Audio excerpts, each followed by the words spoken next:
Johannes, give us your overall assessment to start with of that game. Result-wise, not satisfied.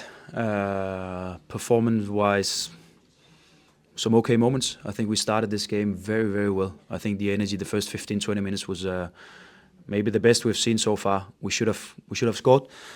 We should have been in front, and then we could also see after that first goal we were a little bit too shaky and maybe lost a little bit of confidence in the way that we wanted to play. Not satisfied at all with the goals that we gave away, because that's simply too easy. Only little positive thing with these kind of goals is that it's something that we can avoid. That's something we can hopefully quite easy get rid of. Then I like the response from the players in second half. We tried to see if we can restart the game, get in there, get a good start.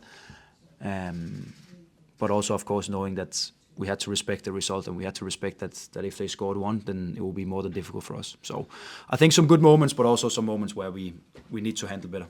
In terms of the concessions, I mean, it was another set piece, two turnovers from your fullbacks. Set piece earlier in the week, Hoffenheim as well. Is that a little bit of a concern to you? Yeah, it is. It is. So we have to look at our structure again, how we do it. Again, what is good in preseason is that we get some answers and we see where we are. Definitely we have to look at this, because we should not concede a goal after this. We should not be behind 1-0 in this game after 20 minutes. That's simply that's hopefully obvious for a lot to see. But of course it creates some, people can lose their confidence. We can be a little bit shaky. So it gives us some moments in the game where we need, of course, to be better to solve these moments, but we also need to be better to avoid them. And you referenced that as well, and there was a parallel with Magdeburg. Very positive start, front foot, and you could see what your team were trying to do, and again conceded and just come off that level. What do you put that down to? First of all, that the players they're really trying everything they can, and when we succeed with the way that we want to play, we could see that we could compete against now 2 German teams in a row from the top tier. But we of course also can see where we need to improve and where we need to develop.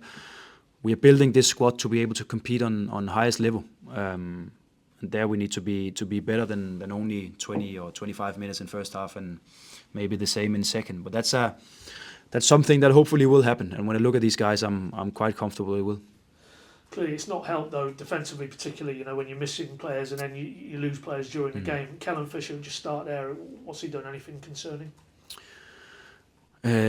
Only from watching him now, I think it's okay, and I don't think we should be that concerned. Of course, we never know, but just from when the physios just looked at him here, it seems that he's okay and can be maybe already be back in training next week. Seems, it did look on the pitch from the pictures there. They were just sort of a little bit concerned around the right knee area. Yeah, is that kind of, yeah. And to be fair, you're always concerned when you see a player that and the knee hurts. So we of course have to assess him and look at him as much as possible, so we get a clear answer. But luckily unfortunately he was okay, and he looked okay for now. And then the other one, obviously the headline absence tonight. No Jose Cordoba again. Obviously, you said after the Tuesday game, Hoffenheim, he had felt a bit of tightness, and there was no risk taken. So where are we with him now? Yeah, it's the same, but of course, I'll not call it a setback, because it's what we can expect with a player coming back late. Only have what have we had 10, 12 days of holidays, and we can see we have to build him to be ready to play here. So the plan was that we left him out today, so we hopefully can have him ready for Saturday.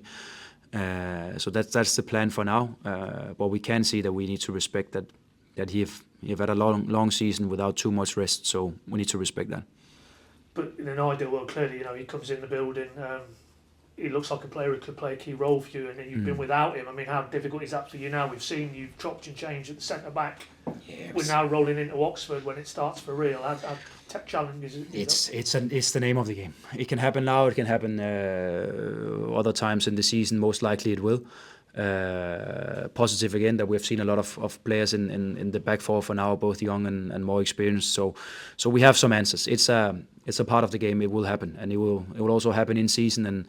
And you can never just compete with a squad of only 11. So we have to make sure that we have 18, 20 players that are ready to compete.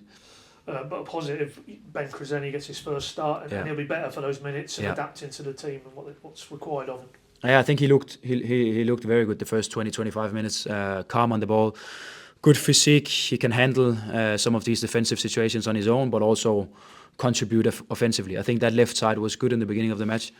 So definitely, we just have to, again to remember that this is a new player stepping into a completely new environment. So we have to be patient with him, but of course he also needs to know that we need him for performance. But we support him the best possible way. But I was positive around these first 20-25 minutes. I mean, that's it now in terms of pre-season out of the way. I think you said when you spoke to the fans at the fans forum, you felt 6 weeks as a block was enough. Clearly, you've had challenges along the way, but where are you now overall going into the league? I would have preferred a better result today, to be fair. Also to build on the momentum from the good performance Tuesday in Austria. What is important for the players and for the people in the club, for the fans to see is especially the first part of the game today, where if we can produce that again on Saturday in Oxford, we are in a good place. We can definitely see where we have to improve, and nothing will be perfect the first game, nothing will be perfect the second or the third or the fourth game, but we have to make sure that we create a team, a creative way of playing that can give us the results while we are building, and that's what we have to look at next week, so we can be as sharp as possible Oxford Saturday. I just wanted to ask you about one young player, because start of pre-season, Bradley always got a lot of minutes and less so towards the end. I mean, is there anything we can read into that, or in terms of why you haven't really looked at him towards the back end of pre-season? He played 80 against Hoffenheim, 80 minutes, I think. Today it was more important for us to see others. Maybe in terms of the first game, he's a player where I think we will take a decision when we are a little bit closer to the window, where we see, okay, how much will we actually use him? I think he have had a good preseason so far, and I think he's really showed that he's close to the team. So we have to make sure that we create the best possible pathway for him, because I see him being a regular starter for this club. So it's for us to create the best pathway for him, whether it's here or alone somewhere. But for the moment, he's close, and that's also why we keep him. Clearly, there's a big story away from the game from last night onwards. No Gabby's are again today. What can you tell us? So we obviously can see where it's moving towards potentially. But what can you say? I think it's obvious for everyone. Of course, when we leave a player with his abilities out of the squad for a game like today, it's because it's getting close, and it will not be ideal for us to play him with his head maybe being not somewhere else, but of course a difficult decision to take. So it was an easy decision for us to take, to leave him out today. That's a part of the game, and if it will be a transfer for him, it's more than well deserved. As you say, it still has to be I's dotted and T's crossed, as we say in this country. But subject to that going through, clearly then you and Ben and then Neil and the team would need to have a look and try and replace him, which is easier said than done. Yeah, you're right. On that, more broadly, I remember you said again at the fans forum, you wouldn't be into Ben, you wouldn't be on the phone constantly to him for new players. You wanted to look at the players you had, but now you've looked at those players, and obviously potentially, you're going to lose Gabby now. Yeah. Are there areas you feel you need to strengthen in the window between now and the end of the window? There are, but again, I think it's important also to acknowledge that the players here they've done well in preseason, and we should not be too affected by results, because it's against clubs from a higher level than where we are now, and that was the ambition with this preseason. We have to see, but of course we also need again to plan for the future, but also see if we can strengthen the team a little bit in some areas. We have a clear idea of what areas, but I also think if I tell the media, then it would just be more expensive for us. It's going to be that anyway now. You get the money for Sarah. But safe to say, ideally, you said after Hoffenheim, you'd still like to do one left-sided defence. Yeah. Do you think you can do that before Oxford? Yeah. And then just final one. Adam Eder plays today. We know the situation. You were very clear after the game on Tuesday. Is that chapter closed now? He's back in the group. He played today. As far as you're concerned, he's part of your plans for Oxford. Yeah, he is, and I definitely think it is. He had a good camp in Austria, where he came back into the group, and of course it took some meetings also to make it very, very clear what we expect stepping into start of the season and the rest of the transfer window. It looks like that he's ready to do whatever it takes. accepting his role, but also accepting that he was not a part of the team in Hoffenheim.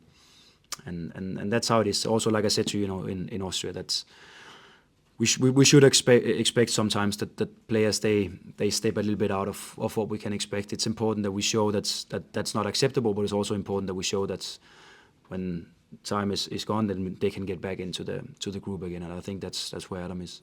Thanks, Johannes. If I could just ask one tactical question. Yeah. We've seen you most of the time use an inverted fullback, normally on the left side. But in the first half today, both of the fullbacks were high at the same time. What was the thinking behind that? Again, to give us some answers, and we should not be too. What can you call it? We should have more than just one option for us to build the game. So it's important for us to see, again, looking at the players, looking at where they are best. So we make sure that we create a structure where we also make the individual players best as possible. So for us, again, to get some answers on the fullbacks that we have, I think from watching Jack in the first part of preseason here, he is best when he's a little bit higher on the pitch and a little bit wider in his position. So for us to create some space for that, and then also on left side with Ben coming in, he has a lot of power. We wanted to use that on the last line in the game today. But again, to get some answers, but most important, to create a structure where the individuals they can use and show where they're best.